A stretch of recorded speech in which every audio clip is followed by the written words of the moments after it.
আমার অনেক মিডিয়ার ভাইয়েরা এখানে আছেন না নাই?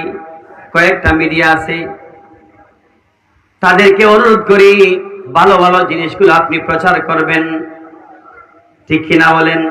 খারাপ জিনিসগুলো প্রচার করার চেষ্টা করবেন না, কারণ আপনাদের হাতের মধ্যে এমন কিছু পাওয়ার আছে, আপনি যদি চান এই কথাটা সেই কথায় লাগাইতে পারেন, গুনাহ করে ফেললেন। আর যদি ভালো কথাটা আপনি বলেন, সওয়াবের অধিকারী হয়ে গেলেন, ঠিক কিনা বলেন?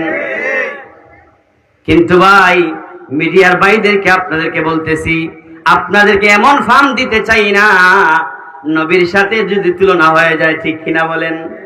একটু আগে বলেছেন যে সাংবাদিক ভাইদেরকে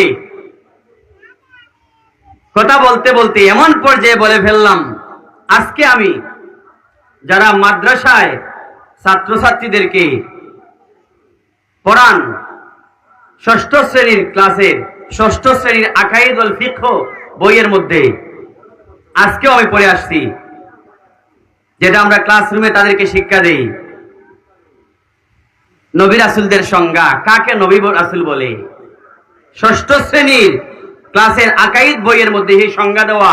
আল্লাহর পক্ষ থেকে যে দাওয়াতের দায়িত্ব দিয়েছেন, জান্নাতের ঘোষণা, জান্নাতের সুসংবাদ, জাহান্নামের ভয় দেখানোর জন্য যাকে সংবাদ দিয়ে পাঠান, যার কাছে দায়িত্ব দেন, তাদেরকে নবী বলা হয়।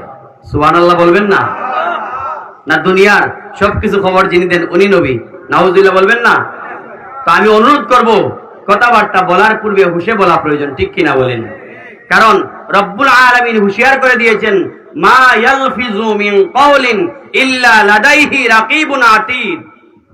আপনার জবান থেকে কথাটা বলতে দেরি হয়, যারা লেখক রয়েছে লিখতে কিন্তু দেরি করে না।